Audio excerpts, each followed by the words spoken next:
Bon. Et Gérard il est mal en point. Bonjour tout le monde, bienvenue à l'émission Près de chez soi. Aujourd'hui, on vient rencontrer l'entreprise SST Pro Conseil qui donne de la formation, qui donne des services de conseil en matière de santé et sécurité au travail. Là, moi, je sais pas trop comment ça marche. Je pense qu'il faut que j'ai un plug un sur le chest, puis un sur le moi, puis on se communique de l'énergie, là, une affaire du genre. Fait que, bref, bonne émission, restez à l'écoute, on va découvrir une nouvelle entreprise de la région.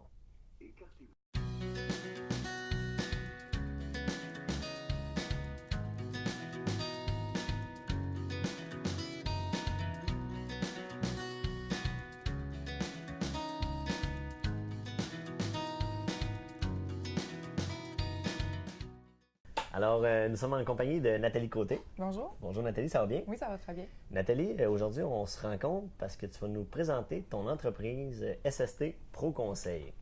Bon, j'imagine que ça a à voir avec des normes de sécurité, de santé au travail, tout ça, mais j'imagine que tu as beaucoup plus à nous dire. C'est quoi justement ton entreprise?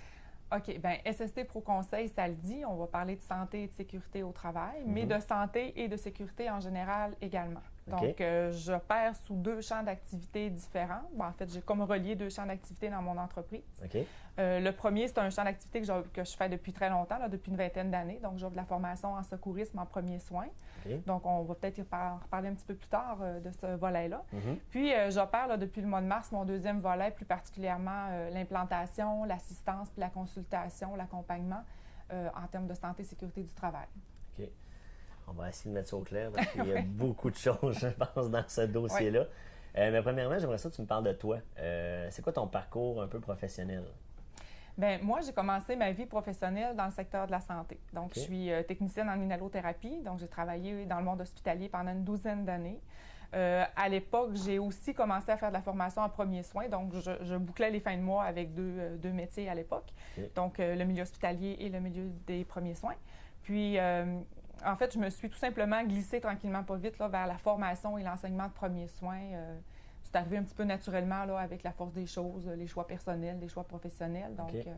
c'est comme ça que c'est arrivé tranquillement, là. Donc, depuis à peu près 2007-2008, je travaille uniquement en formation puis en santé-sécurité. OK. Mais ton entreprise est née récemment. Là. Oui. Elle n'existe pas depuis 2007-2008. Non, non, non. Alors, OK. je fais de la santé-sécurité et du secourisme depuis longtemps, mais mon entreprise a vu le jour cet hiver. Donc, je suis opérationnelle, ou en fait, sous mon appellation, là, depuis le mois de mars 2016. OK. Donc, c'est tout nouveau. Félicitations. Bien, merci beaucoup, c'est Oui. gentil. Et puis, oui, c'est ça que tu allais dire, dans le fond, tu opères depuis ce temps-là. Oui. OK. Puis ça va bien? Bien, ça va super bien. Les contrats se chevauchent l'un et l'autre tranquillement, pas vite. OK. Il faut comprendre que je suis seule comme consultante pour ma propre entreprise, donc je ne peux pas boucler 14 clients en même temps. Donc, la chance que j'ai jusqu'à maintenant, c'est que tout rentre, tout s'imbrique correctement, là. Donc, Gestion d'horaire assez... gestion d'horaire assez particulière, mais ça va, là. Pour Ouais. l'instant, on tient le fort. Mais oui, je pense que tu peux dire aussi que tu as une famille. Fait que Oui. la gestion d'horaire, les horaires familiaux, Oui. tout ça, c'est... Oui, je pense que c'est un petit peu un de mes talents, l'organisation en partant. Donc, ça me permet, en fait, de voir venir puis de cadrer tout ça là, d'une façon fonctionnelle puis bien opérationnelle. Nathalie, dans le fond, démarrer une entreprise, comme on disait, c'est quelque chose qui demande quand même une bonne planification, une bonne organisation. C'est un processus qui se fait en plusieurs étapes.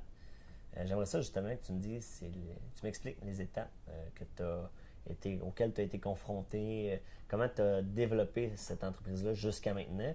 Et puis, parce qu'au-delà de dire, bon, ben demain matin, je me pars en affaires, je pars mon entreprise, après ça arrivent toutes les autres étapes. J'aimerais ça que tu me les expliques, justement.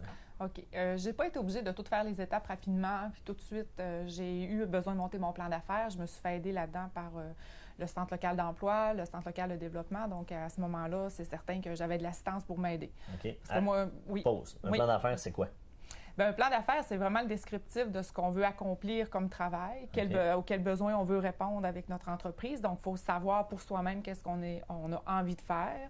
Il faut être capable de pas juste le penser, mais de le mettre sur papier, de convaincre des gens d'abord à approuver ce plan d'affaires-là pour nous dire, ben oui, c'est fonctionnel, c'est quelque chose de réaliste. Ça répond vraiment à un besoin. Exactement. On doit fournir des preuves que le besoin est là. On doit convaincre d'abord ces gens-là. Puis je pense que d'abord, il faut être convaincu soi-même, c'est certain. Donc, au départ, il y a toujours une petite nervosité qui s'installe. Moi, je me considérais plus comme une artiste de mon travail. Donc, de vendre l'idée, c'était quelque chose là, qui n'était pas évident au départ. Après ça, bien, qu'est-ce que j'ai fait une fois que le plan d'affaires a été, disons, mis sur pied, a été établi correctement? Bien, il y a des trucs qu'il fallait que j'aille conforter, là, donc des permis, des certificats, le droit de travailler, exemple, dans ma résidence pour une partie. Là, mon bureau est ici. Oui, là, on est chez toi. Là. Oui, exactement. Donc, mon lieu physique pour le travail, pour la recherche puis le suivi des dossiers, je le fais ici, même si la majorité du temps, je travaille chez des clients en entreprise quand j'ai à travailler avec eux. Mais c'est un petit peu des deux. Donc là, il y a des autorisations qui doivent être accordées par la ville, il y a des trucs comme ça, des permis. Donc là, il faut que tu cours un peu la paperasse d'un côté puis de l'autre. Donc, c'est pas toujours... c'est de la paperasse. Puis j'avoue qu'il y a encore des choses à faire. Je suis en première année de démarrage. C'est comme les vieux dictons, là, on ne peut pas manger un éléphant tout en même temps. Il faut le prendre une bouchée à la fois. Donc, plusieurs petites bouchées. Puis des fois, ben, on a une espèce de sensation d'indigestion qui peut remonter. Là, mais sinon, il faut prendre ça une étape à la fois. Ensuite, là, il y a le nom de l'entreprise. Bien, le nom d'entreprise, ça a été un petit peu un casse-tête, j'avoue, parce que je veux travailler en santé-sécurité. Je veux donner de la formation en premiers soins. Donc, il fallait que le thème revienne, bien entendu. Donc, ça on ne se le cachera pas. Oui.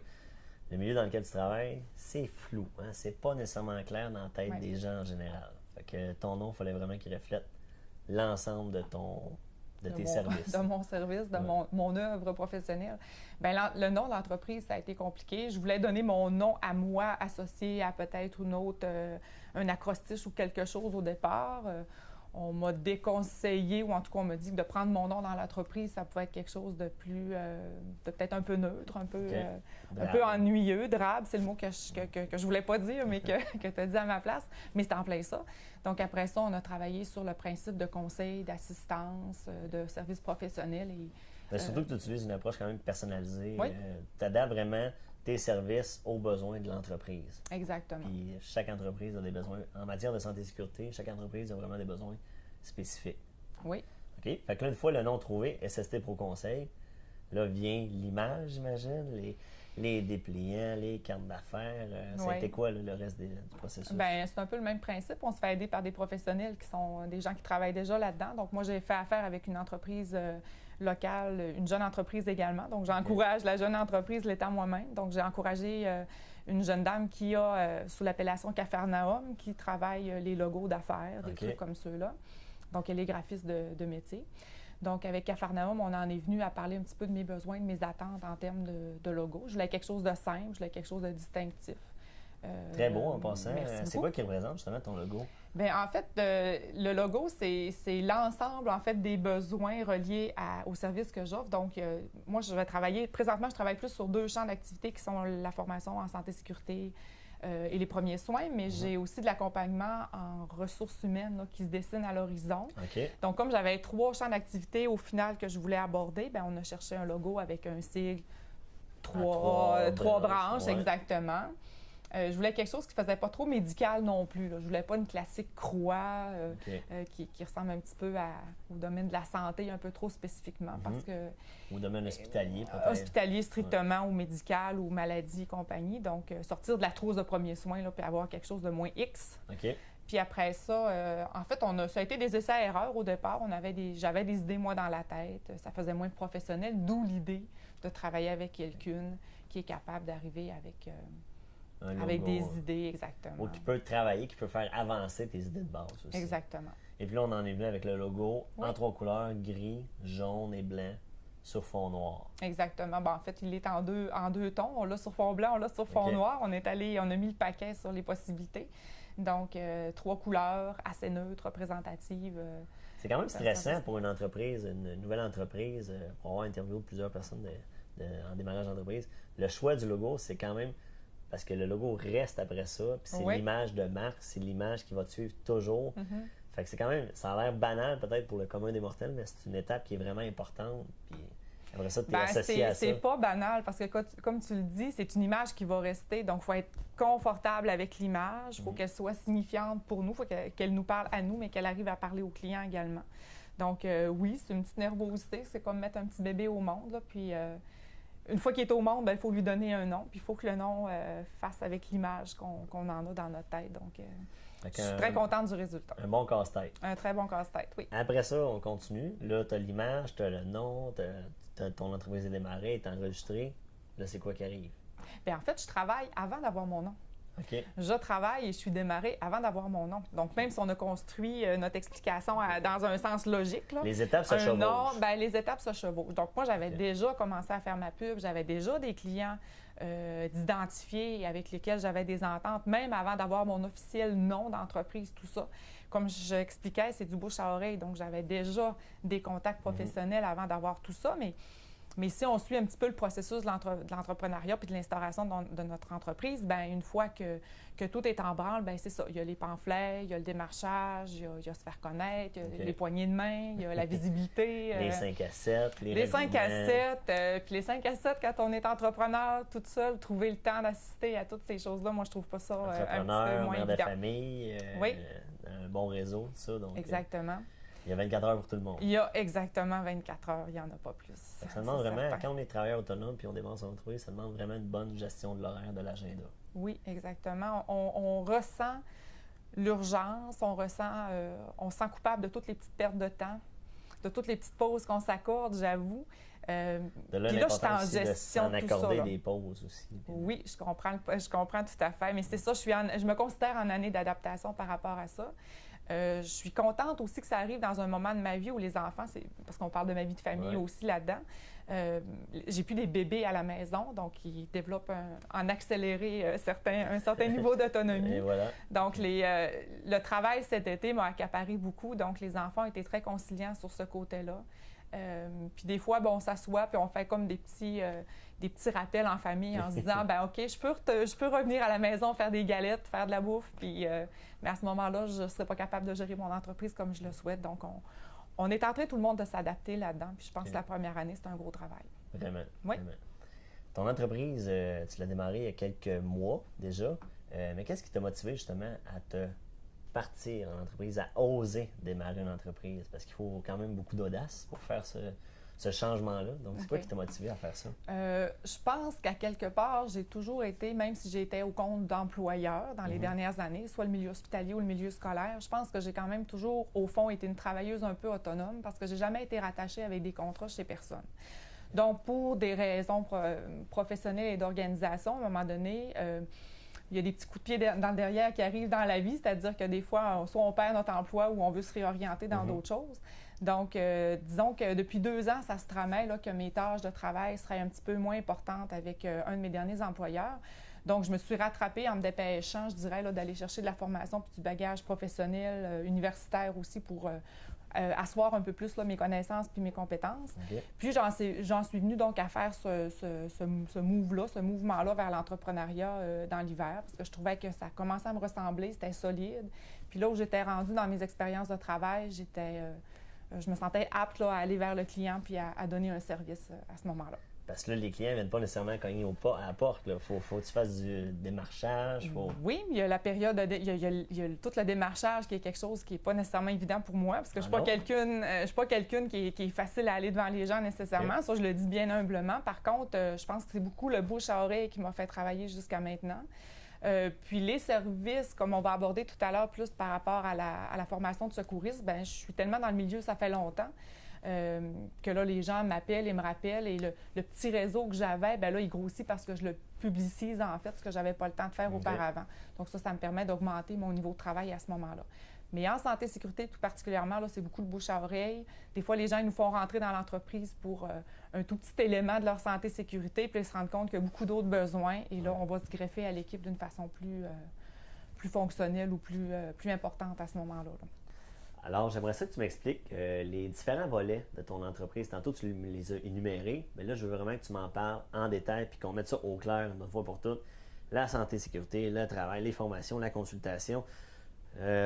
Ton approche professionnelle, parle-moi-en. OK.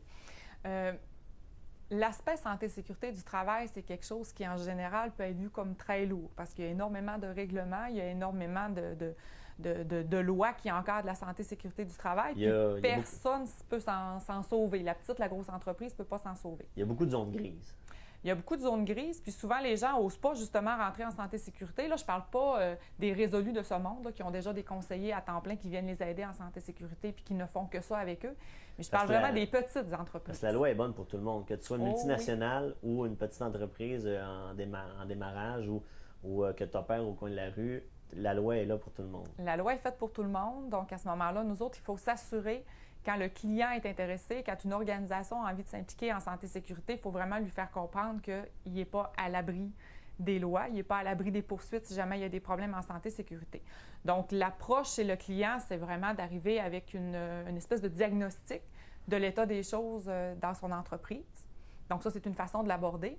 Ou on est demandé sur place parce qu'il a déjà identifié un besoin. Comme j'expliquais tout à l'heure, par un besoin, ensuite, on en identifie d'autres. Alors, ça peut arriver de deux façons. Le diagnostic global ou le petit besoin qui ensuite en fait découvrir plusieurs.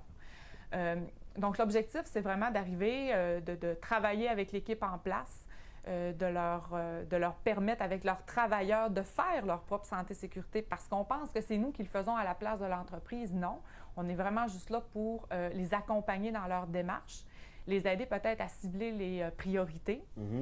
Parce qu'un plan d'action, ça peut être grand comme ça, mais au final, il faut mettre de l'ordre pour avaler nos bouchées d'éléphants une à la fois. Donc, il faut mettre de l'ordre là-dedans. Parce que tout n'est pas obligé de se faire en dedans d'un mois. Là. Non. En termes de santé et sécurité, je pense qu'aussi le principe d'agir en bon père de famille, en bonne mère de famille est important. Et puis, donc, toi, tu peux emmener justement à clarifier ça, j'imagine, par tes services, par tes conseils. Bien, ce qu'on appelle le bon père de famille, c'est ce qu'on va appeler la diligence raisonnable dans la loi. OK? Mais c'est exactement ça. Donc, justement, quand on est assis avec l'organisation, avec l'entreprise, qu'on regarde les besoins, on va les identifier sur un plan d'action, mais c'est certain qu'on ne pourra pas tout faire en même temps. Donc, on y va avec la priorisation d'activités. Normalement, les priorités 1 qu'on appelle, c'est celles qui se rattachent directement à la loi pour ne pas risquer une poursuite éventuelle s'il y a des complications. Puis ensuite, on y va avec le taux de fréquence, le potentiel de gravité d'un risque. Et là, ça va grimper dans le niveau de priorisation du plan d'action qui a été installé. Okay. Donc ça, c'est une façon de travailler. Donc moi, mes services, c'est de rassembler chez ces gens-là l'envie de travailler en santé-sécurité. On ne peut pas ramer à la place de l'entreprise. S'ils ne sont pas intéressés, s'ils n'y croient presque pas, on travaille complètement à contre-courant rendu là. Donc, souvent, ça va prendre dans l'entreprise une bonne volonté, une politique santé-sécurité signée, acceptée par les dirigeants, par les conseils d'administration, par l'organisation. Puis à partir de là, le message va passer aux employés qu'ici, maintenant, on travaille de façon faut que ça parte sécuritaire. Il faut que ça parte d'en haut. Quand ça ne part pas d'en haut, disons qu'on travaille difficilement. Fait que ça, c'est pour ton volet du côté plus expert. Oui. Sinon, tu as un côté aussi formation. Ça, j'aimerais ça que tu m'en parles, justement. Le côté de formation. Tu es quand même spécialiste dans plusieurs domaines. Oui. Hein? Bien, dans plusieurs, mais j'ai des spécialités, ou disons que j'ai des zones de confort. Mais en santé-sécurité, mes spécialités, c'est vraiment l'explication de la diligence raisonnable. Qu'est-ce que la loi impose ou pas à une entreprise? SIMDUT, matière dangereuse. C'est un volet aussi avec toutes les corrections, avec tous les changements qui ont cours depuis quelques années, là, les modifications sur les produits dangereux, bien, ça, c'est une formation que je peux donner en entreprise également. De la formation sur... Parce que ça aussi, il y a des changements dans la loi de façon continue. Les lois cadres sont assez immobiles, je dirais, dans le temps, mais après ça, on a de l'amélioration continue qui se fait. Donc, entre autres, les matières dangereuses, on avait des trucs qui tenaient la route depuis 1998 et ça ne bougeait pas.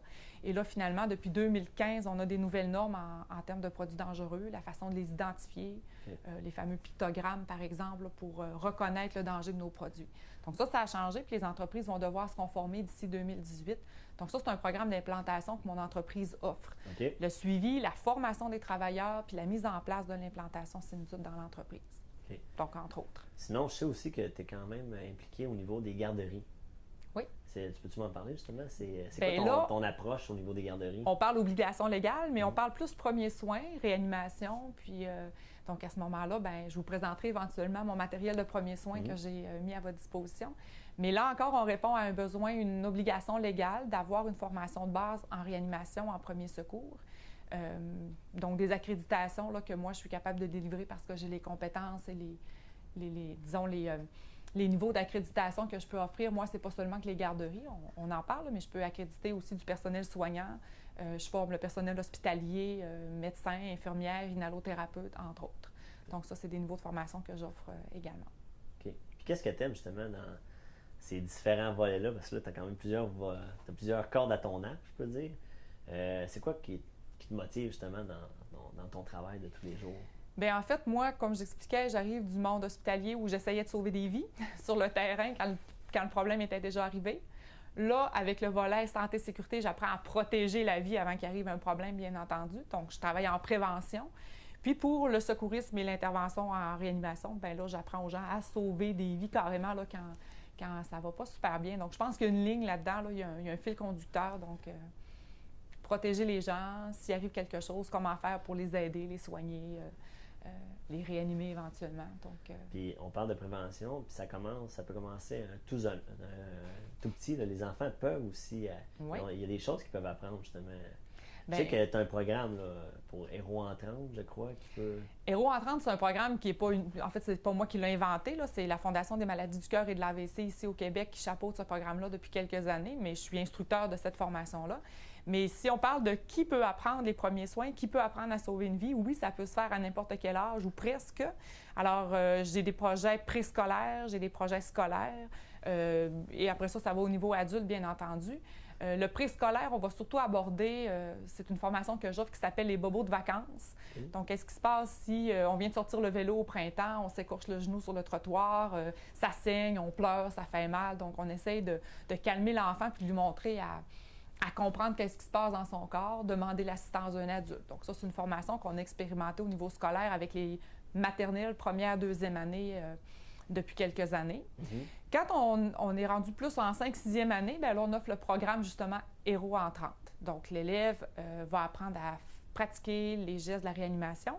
Donc il va vraiment apprendre à masser une victime en arrêt cardio-respiratoire. Ils utilisent, ils branchent et ils font fonctionner également le défibrillateur.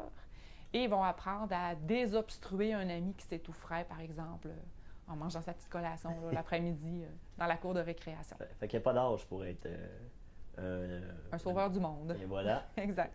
Bon, mais on va aller voir justement ton matériel que tu as mis à la disposition, que tu utilises en formation. D'accord. Nathalie, nous voilà dans ta salle de formation chez toi. C'est une salle ici que tu accueilles différentes formations. Exactement. Comme les formations en réanimation se font en petits groupes, donc je me permets souvent d'accueillir les participants à la maison directement.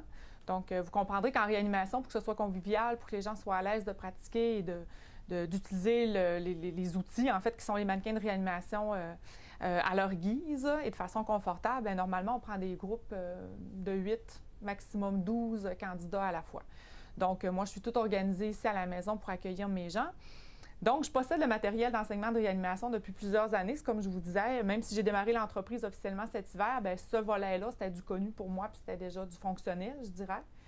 Donc, vous avez devant vous les différentes grandeurs de mannequins qui représentent les 3 niveaux de formation en technique de réanimation. Puis, vous retrouvez différents outils là, qui viennent se greffer lors de l'apprentissage des premiers soins puis de la réanimation, aussi le fameux volet là, sur les allergies, le choc anaphylactique. Oui, là, moi, là, justement, c'est quoi tu utilises? Là? À côté, à ta droite, c'est un défibrillateur, dans le fond? Oui. Alors, sur le mannequin adulte, présentement, ce qu'on a d'installé, c'est un défibrillateur externe automatisé. Celui-là, c'est un modèle de formation, mais qui est tout à fait semblable à certains autres produits défibrillateurs qu'on retrouve sur le marché. Okay. Donc, c'est un outil pratique, compact, qui nous permet d'enseigner et de faire pratiquer concrètement la défibrillation aux candidats. Okay. Le bébé, lui, pour l'instant, n'est pas installé en défibrillation parce que dans les normes directrices, le bébé n'a pas nécessairement besoin d'être défibrillé lorsqu'il fait des arrêts cardio-respiratoires, mais ça, c'est notre tout petit bébé de réanimation pour nous apprendre les techniques des lignes directrices. Okay. Et on a Junior, qu'on a vêtu de son splendide chandail de Vancouver, kidnappé à quelqu'un d'autre dans la maison.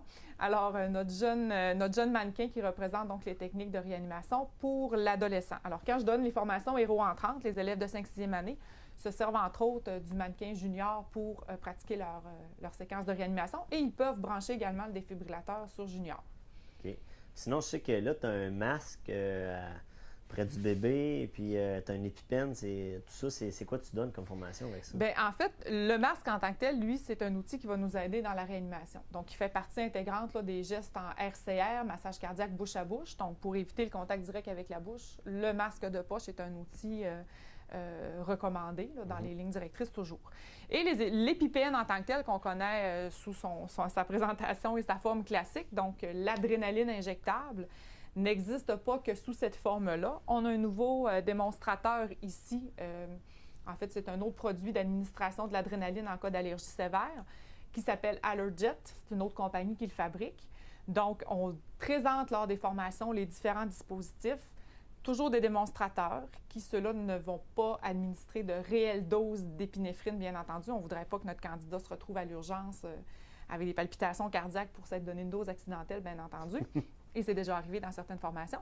Alors, pas les miennes, mais on n'est pas à l'abri de rien. Alors, on fait attention au double de prudence. Mais les dispositifs d'administration sous forme de simulateur existent. Alors, on s'en sert justement pour concrétiser vraiment qu'est-ce que ça représente, les différentes techniques d'administration, entre autres.